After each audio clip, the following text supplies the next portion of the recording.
I was fascinated by this, La Samaritaine. Ah, yes. So Did you see it? I didn't see it in person, no. Okay. I saw the pictures, I didn't see it in person. Could you tell us a little bit, because it's a very different thing. So I have you in my mind working with Gaga, and it all makes sense. But then you're doing installations in France, in Paris? This Samaritaine, so LVMH group asked me to do an installation there because they were relaunching the La Samaritaine. Yeah. And the staircase is the staircase from Gustave Eiffel. Yeah, yeah. And they were, I'm the first artist that touched it, that was allowed to touch it. That was great. And they were like, what do you want to do? And they wanted to do something about being hairy, Tricophilia, which is being obsessed with like air, body air. Do you think you're tricophilic? Completely. Really? Yes, yeah, for sure. Yeah. I mean, it makes sense, but... It makes sense, yeah. Because that was so much to do. We had 10,000 wigs. Yeah, that's a lot. 10,000 wigs that we had to do an installation with, and actually was changing it was on for 4 months, and we changed the thing every month. Wow. We keep adding. So where do you get 10,000 wigs from? So I have dealers, air dealers. Okay, art dealers or wig dealers? Wig dealers, dealers, sorry. Yeah. I have wig dealers. Yeah. So a lot of them was wigs that I had. Yeah. I had so many, but then after, there is so many restriction when you work in a place like this, so all the air has to be fireproof, fire retardant. Right, okay. So I had to work with this, so it comes from everywhere really. But are they real hair or are they synthetic hair? It was a mix.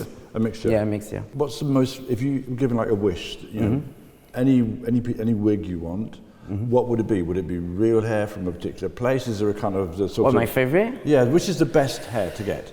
It depends what we want to do, really. Okay. Like, if you want to, it depends. If I want a long, heavy, black colored wig, I will get hair from Laos or from Siberia. Okay. That's real hair? Yeah. Okay. Always real hair for me. Always. Right, okay. And then if I want something with like a lot of movement and flowy, I will get maybe Russian hair. Russian hair?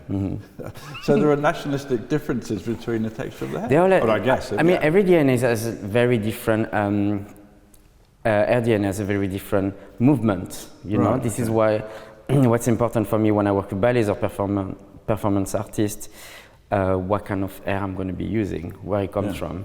Because if it's, I don't know, I'm sure that Beyonce is not going to use Siberian or like hair that is from Laos, because with the wind it's not like moving as much, you know. I'm sure it's like European hair she will be using because it's lighter and more flowing.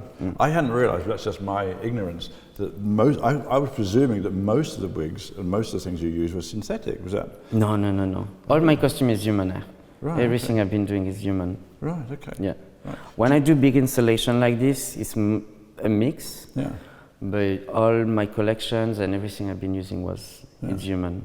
Because this is, I mean, it's quite a leap, because you go from making, I know they're not connected time-wise, but you go from basically working with celebrities and music stars and working in fashion to doing something which is art. I mean, it's pure art. It's like a Joseph Beuys.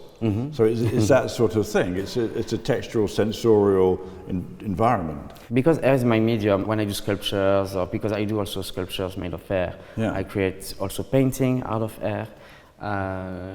Like I had an exhibition last year at the Musée des Arts Déco in Paris, where I had 10 pieces, and I'm just experimenting, really. I don't know if it's art or not, but I'm just experimenting. It's not for us to judge. Just do what you do, and then somebody else will put it in a box for you, literally. This piece went on for 4 months?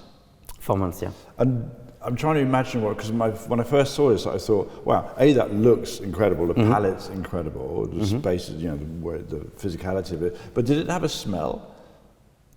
I smelled no. No, I find that very surprising, especially if it's human hair. Yeah. Does it not smell of all the ladies that it came from? No, I'm glad he didn't. No, it didn't really smell. When you'd finished with 10,000 wigs in La Samaritaine, yes. What happened to 10,000 wigs? So, I mean, obviously I try to, I give them away. So the last, on the last months, the last 2 weeks actually, people were allowed to come and pick up wigs for themselves. Oh, really? Yeah, which was great. We have so many giveaways, you know, it was great. And then obviously, what I love about this installation is that you had people coming and like they will braid the hair, oh, really? just like doing things, and I love it. You know, it was just living on its own. And I came back 4 months later. A lot of it was braided. There was like color I did and stuff. I didn't even do. I'm sure people were just spraying it. Yeah. They will, but a lot of girls will come and drag queens as well to cut the hair off. They were allowed to do it the last 2 weeks. Yeah, yeah. We wanted to give away, and then they were just making wigs for themselves.